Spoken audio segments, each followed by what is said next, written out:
సంపద వెలుగులోకి వస్తుందా?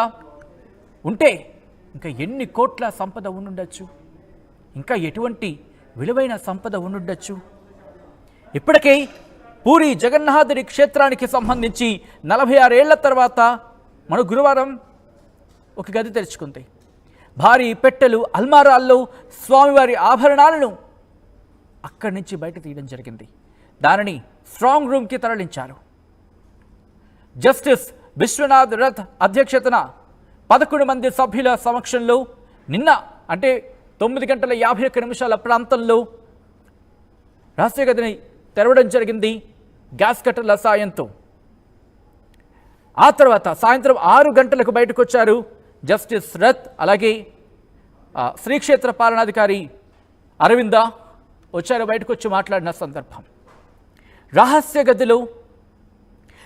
గదిలో పెద్ద సైజులో 3 పెట్టెలు ఉన్నాయనే మాట వినిపిస్తోంది. వాటిలో కలపతో చేసినవి, స్టీల్తో చేసినవి కూడా ఉన్నాయట.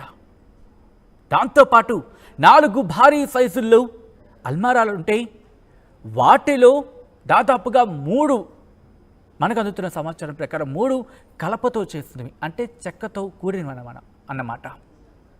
ఇంకొకటి స్టీల్తో చేసింది. వాటిలో చిన్న కంటైనర్ తరహాలో పెట్టెలో స్వామివారి ఆభరణాలు ఉన్నాయి అనే మాట అక్కడ వినిపిస్తోంది. వీటి గురించి బయట చెప్పకూడదు కాబట్టి ఎక్కడ వీటి ప్రస్తావన తీసుకురాలేదంటున్నారు వాళ్ళు.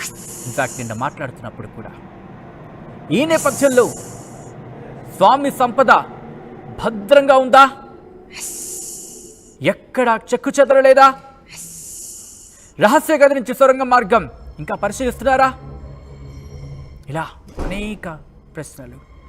అయితే ఇక్కడ ప్రభుత్వ మార్గదర్శకాలు కొన్నింటిని ప్రస్తావించలేదట. అందుకని వీటి ప్రస్తావన ఇంకా బయటికి రావటం లేదు.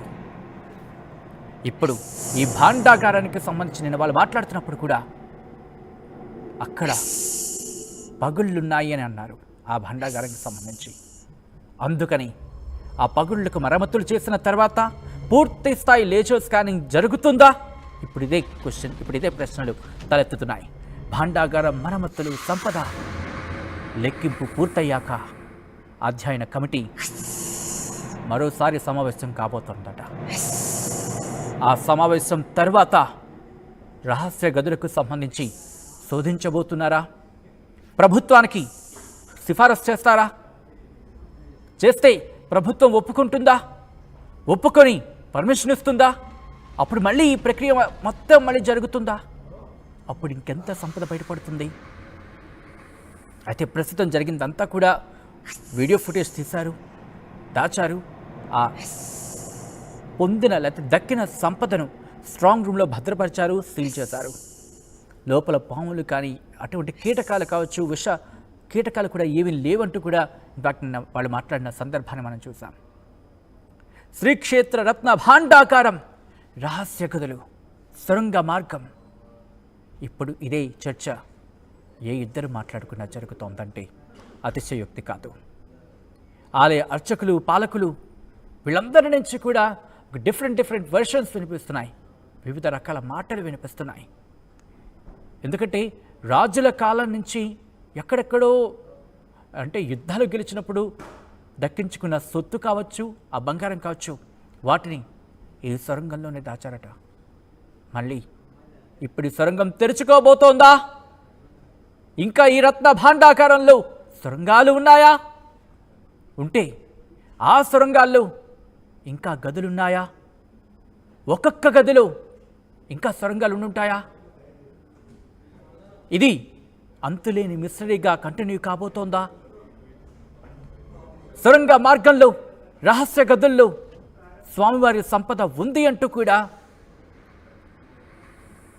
ఇటు చరిత్రకారులు చెబుతున్నారు, అలాగే అక్కడ ఆలయ అర్చకులు కూడా చెప్తున్నారు. ఇటువంటి నేపథ్యంలో ఏం జరగబోతోంది? అప్పుడు రాజులు అంటే ఇటు ఒడిశా రాజులు కావచ్చు, లేకపోతే నేపాల్ రాజులు కావచ్చు, వీళ్ళందరూ కూడా పూరి జగన్నాథ ఇదిగో మా సొత్తు అంటూ ఇచ్చిన ఆ సంపద, స్వామివారి సంపదను ఎవరు దోచుకోకుండా ఉండడానికి రహస్య గదులు ఏర్పాటు చేశారట. మరి ఈ నేపథ్యంలో ఒక రహస్య గది నుంచి